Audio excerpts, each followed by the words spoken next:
जय श्री राम भक्तों स्वागत है आपका हमारा चैनल देववाणी में। भक्तों, आपको हमारी कथाएं कैसी लगती हैं हमें कमेंट करके ज़रूर बताएं। भक्तों, हमारी कथाओं को लाइक अधिक से अधिक करें, इन्हें शेयर करें और हमारे चैनल को अधिक से अधिक सब्सक्राइब करें।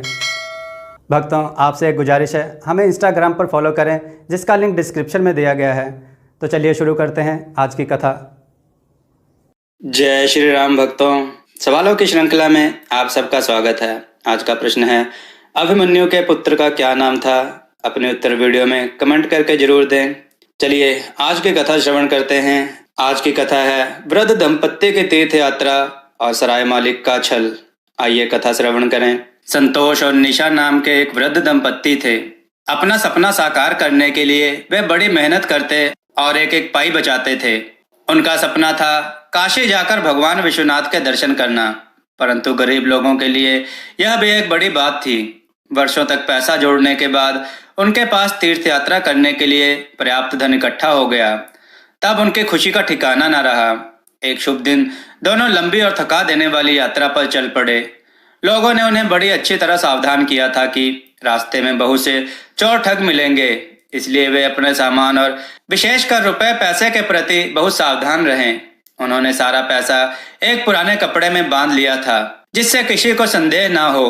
काशी के रास्ते में एक छोटा सा गांव पड़ता था जिसके बारे में उन्होंने सुन रखा था कि वहां कुछ अच्छी सराय है। इसलिए वृद्ध दंपत्ति ने निर्णय लिया कि वे यात्रा रोककर उनमें से एक सराय में रात बिताएंगे। सराय के स्वामी कमलेश ने वृद्ध दंपत्ति को सलाह दी कि वे अपना सामान लॉकर में रख दें और रात्रि के भोजन के लिए तैयार हो जाएं। परंतु इसके लिए वृद्ध दंपत्ति अपना सामान लॉकर में रखने को अनिच्छुक दिखे। निशा थैले के साथ बैठी रही और संतोष स्नान के लिए चला गया। जब वह वापस आया तो थैले के पास वह बैठा और निशा स्नान के लिए चली गई। बाद में उन्होंने खाना खाया, कमलेश के पास कुछ देर बातचीत की और अपने कमरे में चले गए। संतोष धन की पोटली को लेकर बहुत सावधान था, इसलिए उसे अपने तकिए के नीचे रख लिया था, जबकि निशा ने दूसरे थैले को ही अपना तकिया बना लिया था।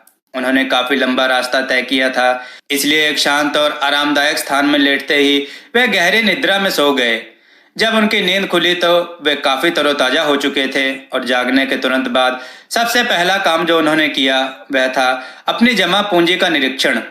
परंतु यह देख उनके होश उड़ गए कि धन की पोटली गायब थी। सराय का स्वामी कमलेश और उसकी पत्नी बड़े ही धूर्त और चालबाज दंपत्ति थे। जब उन्होंने देखा कि वृद्ध दंपत्ति अपना थैला कहीं छोड़ने को तैयार न थे तो उन्होंने अनुमान लगाया कि थैले में जरूर कोई कीमती चीज है। जब वह वृद्ध और उसकी पत्नी कमरे में गए तो उन्होंने दरवाजे की सिटकनी लगा ली। कमलेश और कामनी ने ताले के छिद्र से झांक कर देखा कि संतोष तकिए के नीचे कुछ रख रहा है। मध्य रात्रि में जब वृद्ध दंपत्ति की थकान उनके जोरदार खर्राटों में बोल रही थी, कामनी और कमलेश दबे पांव कमरे में घुस आए थे और धन की छोटी पोटली निकाल कर ले गए थे। वृद्ध दंपत्ति जोर जोर से रो रो कर कह रहे थे कि वे भगवान विश्वनाथ को कभी नहीं देख पाएंगे। काफी समय बाद उन्हें ध्यान आया कि सराय में उनके सिवाय कोई और नहीं था। फिर सोचने लगे कि रुपयों की पोटली कहाँ जा सकती है। वे कमलेश के पास गए और उससे शिकायत की, महोदय, आपकी सराय में हमारे रुपए चोरी हो गए। कमलेश ठंडे लहजे में बोला, तो मैं क्या करूं? तुम्हारा मतलब है रुपए मैंने चुराए हैं? तुम दोनों इतने बूढ़े हो, रास्ते में ही कहीं खो दिए होंगे। हमारी सराय बहुत प्रतिष्ठित है, उस पर कलंक मत लगाओ और यहाँ से दफा हो जाओ। वृद्ध संतोष ने बताया कि पिछली रात उसने पोटली तकिए के नीचे रखी थी, परंतु कमलेश ने इससे इनकार कर दिया। कुछ कपड़े और खाने की चीजों से भरा एक छोटा थैला लिए वे कहाँ जाना है यह जाने बिना सराय से बाहर आ गए। दुखी वृद्ध दंपत्ति वहां से गुजरने वाले हर व्यक्ति को आप बीती घटना बतलाते, परंतु उन अजनबियों की बातों पर किसी को विश्वास नहीं आता था। एक शिक्षक जो समीप ही एक पेड़ की छांव में कुछ बच्चों को पढ़ा रहा था ने यह सब देखा और सोचा कि वृद्ध जो कह रहे हैं यदि वह सच है तो इन्हें न्याय मिलना चाहिए। उसने वृद्ध को अपने पास बुलाया और कहा, आप राजा के सलाहकार कृष्णा से मिलें। वे अपने वाक चातुर्य और परोपकारी स्वभाव के लिए प्रसिद्ध हैं। वृद्ध दंपत्ति आशा की एक किरण लिए कृष्णा के पास गए और उन्हें अपनी पूरी व्यथा सुनाई, परंतु पूरी बात सुनकर भी कृष्णा यह सिद्ध करने में असमर्थ थे कि कमलेश ही चोर था, क्योंकि घटना का कोई गवाह नहीं था। अंत में कृष्णा ने कहा, मेरे घर पर एक पवित्र डमरू है, जब आप सच बोलते हैं तो डमरू अपने आप बजने लगता है। संतोष, तुम और तुम्हारी पत्नी सुबह नहाकर मेरे घर आओ और डमरू को अदालत में लेकर जाना। और कमलेश, तुम अपनी पत्नी के साथ दोपहर में आना और डमरू को अदालत में ले जाना। मैं अपना निर्णय शाम को दूंगा। अगले दिन सुबह निशा और संतोष उस कथित पवित्र डमरू को, जो बहुत भारी था, ले जाने लगे। अदालत कुछ दूरी पर थी, इसलिए उनके लिए चलना बहुत मुश्किल हो रहा था। रास्ते में उन्हें बरगद का विशाल वृक्ष देखा तो उसकी छाया में कुछ देर विश्राम करने की उनकी इच्छा हुई। इसलिए उन्होंने डमरू नीचे रख दिया और वृक्ष की छांव में बैठ गए। वृद्धा ने वृद्ध से कहा, हमने रुपए खो ही दिए हैं और अब उनके वापस मिलने की कोई आशा भी नहीं है। इस अपरिचित गांव में अब और रुकने का कोई लाभ नहीं, अतः हम वापस घर चलें। वृद्ध ने कहा, मैंने पुराने कपड़े में बांधे रुपयों का इतना ध्यान रखा कि चोरों को इसका पता न चले, परंतु अंत में हमारे पैसे चले ही गए। शायद भगवान विश्वनाथ नहीं चाहते थे कि हम उनके दर्शन करें। कुछ ही मिनटों में डमरू बजने लगा। वृद्ध दंपत्ति चकित और बहुत खुश हुए। हमारा कोई गवाह नहीं है कि हमारे रुपए चोरी हो गए हैं, परंतु भगवान तो जानते ही हैं कि हम सच्चे हैं। अब हमें अपना धन वापस ना मिले तो भी कोई बात नहीं। सुकून की सांस लेकर वे उठे, उस भारी डमरू को उठाकर आगे चलने के लिए तैयार हुए। अब वृद्ध दंपत्ति को ऐसा लगा कि वह डमरू बहुत हल्का हो गया है। वृद्ध पत्नी से बोला, भगवान हमसे प्रसन्न हैं, उन्होंने डमरू का वजन कम कर दिया है। सचमुच डमरू बहुत हल्का हो गया था। एक अनजानी खुशी के साथ वे अदालत की ओर चलने लगे। दोपहर में कमलेश और उसकी पत्नी ने उस भारी डमरू को उठाया और जिस रास्ते पर संतोष और निशा चले थे उसी रास्ते पर वे भी चलने लगे। इतने भारी डमरू के साथ चलना उनके लिए भी बहुत कठिन हो रहा था।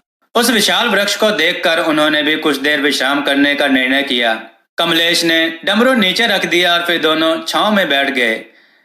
कामिनी ने पति को दोष देना शुरू किया, यह सब तुम्हारे कारण हुआ, तुमने रुपए चुराए ही क्यों थे? वैसे भी बहुत छोटी राशि थी, यदि तुमने ऐसा ना किया होता तो हमें यह सब कुछ झेलना नहीं पड़ता। कमलेश ने क्रोधित होकर जवाब दिया, तुम्ही ने तो दरवाजे की सिटकनी खोली थी और रुपए की थैली लेने में मेरी सहायता की थी। जब हम मुसीबत में नहीं पड़े थे तब तुम ही हमेशा धन चाहती थी। अब तुम मुझे दोष दे रही हो। केवल तुम्हारे कारण मुझे यह भारी डमरू उठाना पड़ रहा है। उसका पति उसे डांटने लगा। वह बातचीत का विषय बदलना चाहती थी। क्या तुम समझते हो कि यह डमरू सचमुच सच्चाई जान लेगा और बजने लगेगा? कामिनी ने पूछा। यह सब बकवास है, कमलेश ने कहा। उसी समय कृष्णा डमरू में से बाहर निकल आए और बोले, मैं तुम्हारी चोरी का गवाह हूँ। मैंने तुम लोगों की सारी बात सुन ली है और सच्चाई जान गया हूँ।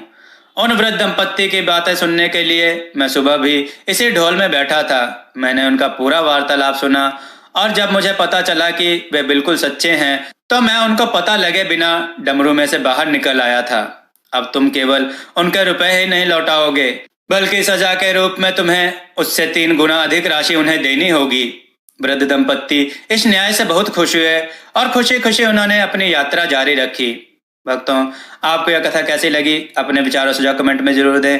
हमारी कथाओं को लाइक करें, हमारे चैनल को सब्सक्राइब करना ना भूलें। हमारी कथाओं को शेयर जरूर करें जिससे लोगों को अच्छा ज्ञान प्राप्त हो। जय श्री राम भक्तों।